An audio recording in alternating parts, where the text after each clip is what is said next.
Okay, we got to get through this long preamble before we get to some of the questions. Following questions are related to Mojophone Holdings. Mojophone Holdings specializes in the design, manufacturing, and marketing of its own branded smartphones. An evolving sector, the smartphone market is dominated by a few large firms who together have close to 70% of the global market. Mojophone's global market share is consistently around 3%, and it is positioned as a niche player. Industry assessment leads to the following observations. Competition of the smartphone industry is intense, driven by consistent technology upgrades and new models with short product life cycles. Large investment and marketing budgets of dominant players have sustained high industry concentration. That is sort of a negative in terms of looking at the attractiveness of the industry, right? Same with the level of concentration, 70%. New entrants positioned as niche producers of cult models like Mojophone consistently compete for market share, so their market share is not a given. Customers are price takers, as smartphones are seen as a necessity. Pricing is usually set by the top 3 producers, and small firms have little pricing power. That is not good for Mojophone, right? Surveys show that customers defer new phone purchases unless they have damaged their phones or there is a leap in technology. So for Mojophone to get their customers to upgrade, they got to play the game. Significant investment in R&D to get new products out that induce their customers to then upgrade. Core mobile phone technology, such as semiconductor chips and mobile operating licenses, are concentrated among a few key suppliers. So what is the bargaining power of suppliers? Very high. If you're using Porter's 5 forces model and looking at the attractiveness of the industry, that makes the attractiveness low.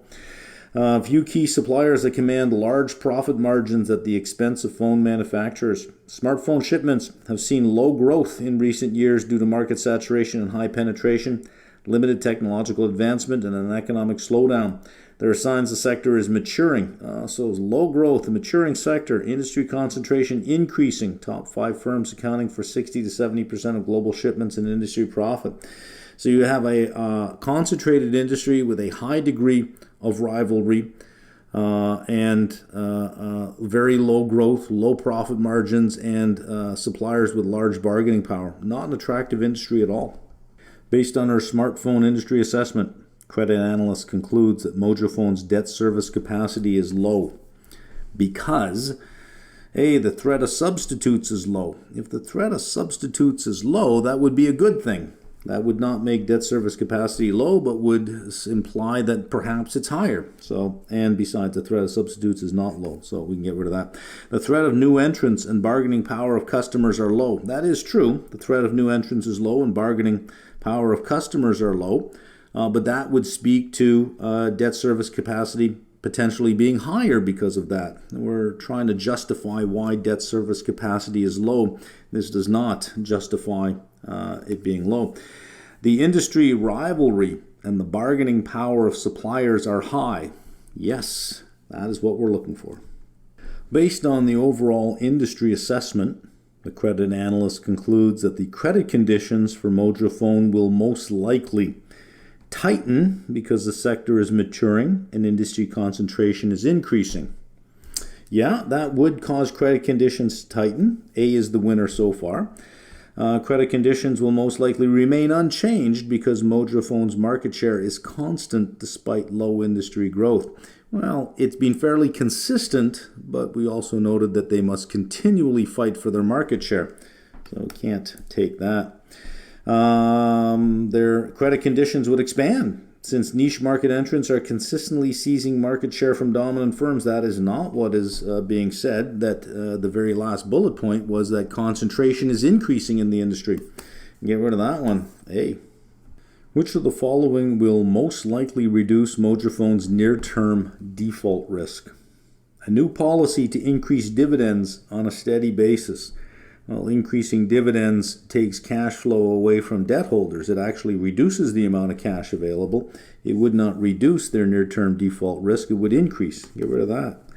A 3-year strategy to pursue acquisitions funded by debt. We're trying to reduce default risk.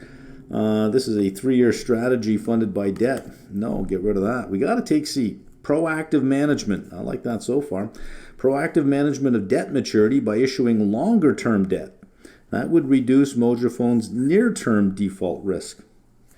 Okay, we're going to be using this data here for the next few questions. The credit analyst studies key financial information of Mojofone and that of its peers below. So we have Mojofone for the prior year and the current year, and the peer average for the current year.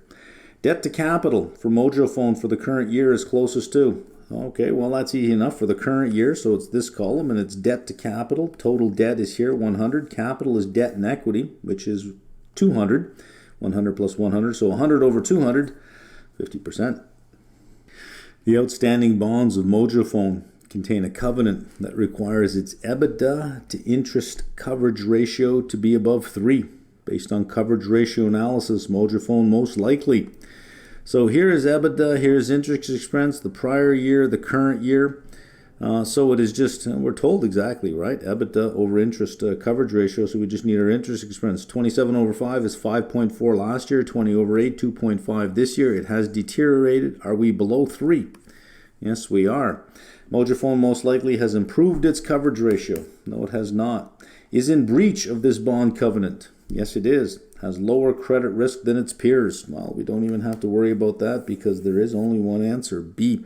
We will look at, there's another question later on that asks us to compare a bunch of things with its peers, so we'll look at that at that time. Based on the financial information, Mojofone's credit risk is, well, let's just do another couple of calculations here. EBITDA to revenue, we can look at the margin, 20 to 100, there's a 20% margin. Industry has an 18.03% margin, 55 to 305. So Mojofone is a winner there.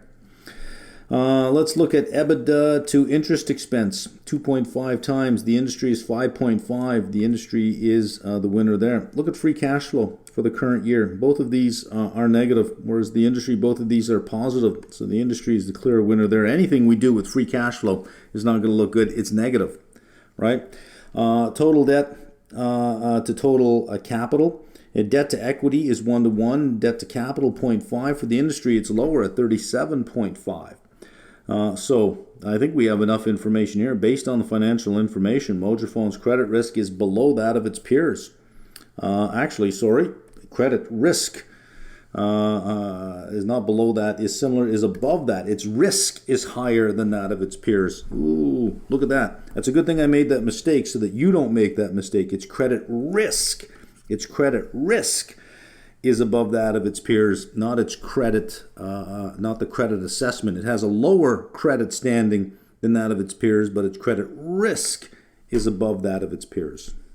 Mojofone's capital structure consists of the following. We see it has some senior secured bonds, amount of 50, pledged collateral value is at 60, senior unsecured bonds of 35, subordinated debt and common equity of 100. There is the 100 in debt.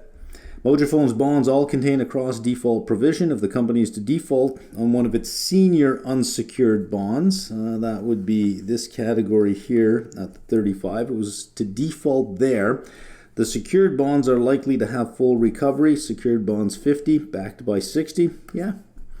The credit loss on senior unsecured bonds will be the same as that on subordinated bonds. No, it won't. It has different levels of debt. Plus, we can assume that 10 of this would priority of claims flow to the senior unsecured. They'd get some recovery, but subordinated bonds would get none. Get rid of that. The subordinated bonds will rank below shareholders. No, they will not. We can just get rid of that right away.